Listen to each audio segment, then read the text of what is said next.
Olá, muito bom dia, na paz do Senhor. Glorificamos ao Senhor pela oportunidade de saber nesta manhã que Ele está vivo.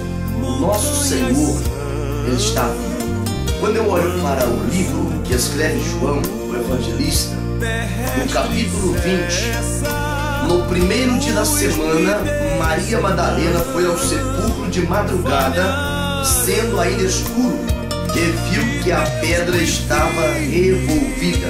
Então correu e foi ter com Simão Pedro e com outro discípulo, a quem Jesus amava, e disse-lhes: tiraram do sepulcro o Senhor, e não sabemos onde o puseram. Este dia tão glorioso, o dia da ressurreição de Jesus, se entre as muitas diferenças que existem no cristianismo, quando se avalia com outras religiões, esta é a mais importante de todas. As grandes diferenças, por mais que elas se aproximem em algum momento, mas na ressurreição, o cristianismo, ele revela porque é a única religião que conduz o homem a Deus. É porque o cristianismo, ele não é um conceito, uma formulações de dogmas. O cristianismo, ele não é simplesmente um apelido, um bairrismo, uma preferência, um grupo de acepção de pessoas, onde se tem acepção de pessoas, não. O cristianismo, ele existe porque o seu fundador é o único existente na história que ressuscitou e permanece vivo para sempre. Quando nós olhamos para o ministério de Jesus, quando tabernaculou aqui entre nós, o evangelista João, ele revela: no princípio era o Verbo. João capítulo 1, versículo 1. O Verbo estava com Deus e o Verbo era Deus.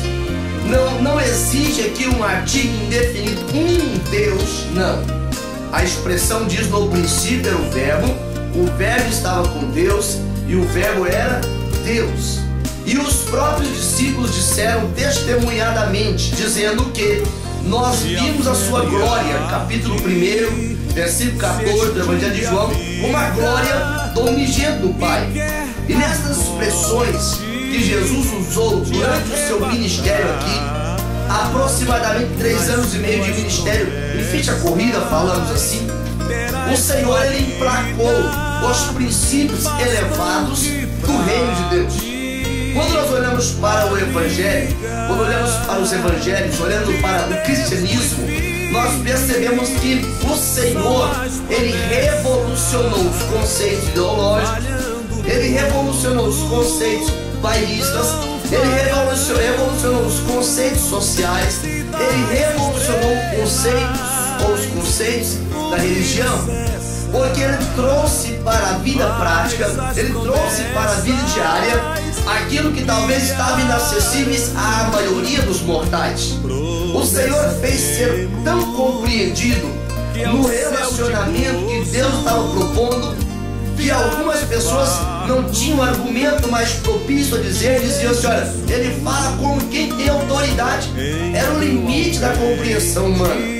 Mas quando nós olhamos para o capítulo 20 do Evangelho que escreve João, no capítulo 24 do Evangelho que escreve Lucas, nós percebemos que a grande diferença foi percebida quando Maria chega naquele domingo de madrugada e o sepulcro está vazio. A pedra estava revolvida, ou seja, a pedra havia sido rolada. Era uma pedra muito pesada, não dava para qualquer grupinho de pessoas tirar aquela pedra. Mas é que houve uma ação extraordinária do Espírito de Deus para que Jesus pudesse ressuscitar. E agora aquela mulher, mesmo vendo os milagres de Jesus, mesmo vendo as revelações aplicadas pelo Senhor, ela começou a dizer: pegaram Jesus, roubaram o corpo de Jesus e eu nem sei onde colocar. E quando o Senhor a chama por nome, ela ainda está pensando que é o jardineiro. Assim é o Evangelho de Jesus Cristo, assim é o cristianismo. Quando nós queremos desassociar que Jesus Cristo veio como homem, quando nós queremos desmembrar que ele veio como homem, tabernaculou entre nós, ele sentiu sede, ele sentiu fome, ele sentiu dor, ele soube o que é padecer. É por isso que o cristianismo, ele dá para nós uma garantia extraordinária, em que tudo aquilo que te aflige, o Senhor, ele entende na pele o próprio sofrimento humano. É por isso que ele preparou um céu. É por isso que ele mandou João revelar no capítulo 14, versículo 1: não se turbe o vosso coração, crede em Deus, crede também em mim. Aí vai seguindo: na casa de meu pai há muitas moradas, se não fosse assim eu não vos teria dito que eu vou preparar-vos morada, e quando eu for e preparar-vos morada, eu voltarei, para que onde eu estiver, estejais vós também. Essa expressão traz uma segurança para nós quando passamos por aflição.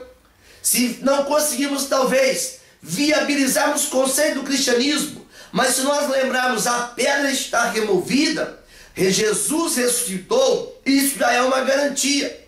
O Senhor Jesus é o único que pode dizer com propriedade aquilo que o evangelista Mateus escreve no capítulo 11, versículo número 28. Ele diz: vinde a mim todos que estáis cansados e oprimidos, sobrecarregados, e eu vos aliviarei. Mas quando não entendemos o cristianismo, quando estamos cansados, nós queremos nos afastar da presença dele. Quando estamos oprimidos, nós queremos nos fechar em um quarto. Quando nós estamos aflitos, nós queremos fugir da presença dele.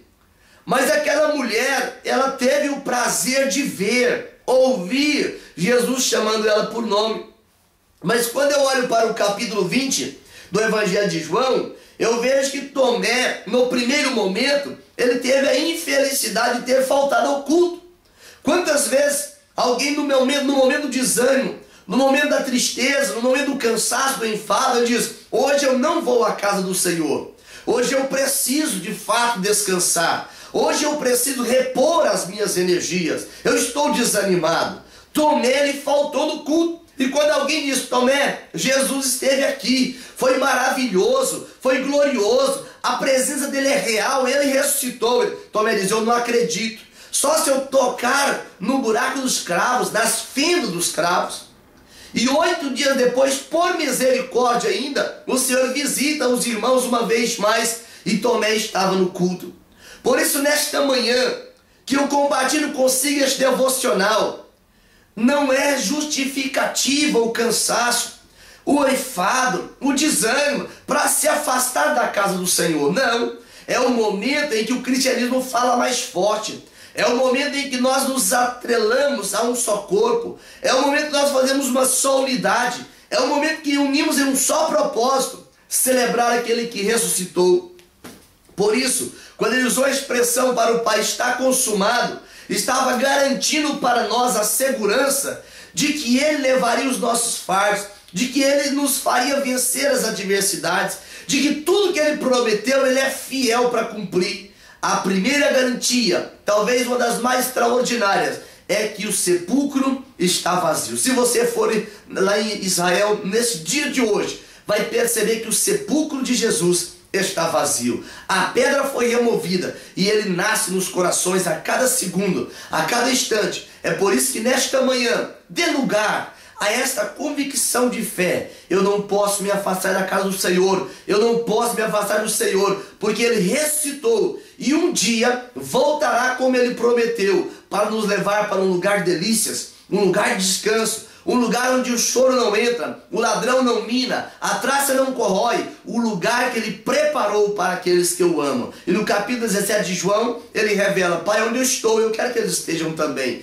O Senhor rogou para que nós perseverássemos até o final. Ele clamou para que nós tivéssemos a afinidade de amarmos segundo o amor que ele estabeleceu. É por isso que nesta manhã eu quero dizer para você: não preocupe com o teu problema. Todos têm problema. Muitas vezes estamos em um problema e pensamos que o nosso é maior do que de outros. Não. O maior problema, Jesus já resolveu, que foi pagar o preço pela minha e pela sua vida na cruz do Calvário. E ele garantiu que o preço estava pago quando todos tiveram que testemunhar. A pedra do sepulcro estava removida. Para os incrédulos, ele ainda tem esperança, ele ainda tem testemunho, melhor dizendo, ele ressuscitou e foi visto por muita gente, Mais de 500 em uma só oportunidade. É por isso que vale a pena servir a Jesus. O cristianismo não é só mais uma religião. O cristianismo genuíno é entregar a vida por completo ao Senhor, porque Ele de fato tem condições suficientes para nos garantir uma eternidade vitoriosa. Só Jesus perdoa pecado, só Jesus liberta, só Jesus transforma e só Jesus leva o homem para o céu. Por isso, a sua vida não se resume aos anos que você vai viver aqui. Vai ter um dia que vai ter que enfrentar a eternidade. E ele adentrou uma vez mais na eternidade, só para garantir que a eternidade é um bem que Deus reservou para aqueles que o amam. Por isso que o próprio sábio Salomão, no livro de Eclesiastes, no capítulo 3 e o versículo 11, diz que ele colocou no homem a eternidade. Colocou no coração do homem a eternidade. A garantia está, a pedra está removida. Eu quero orar consigo nesta manhã.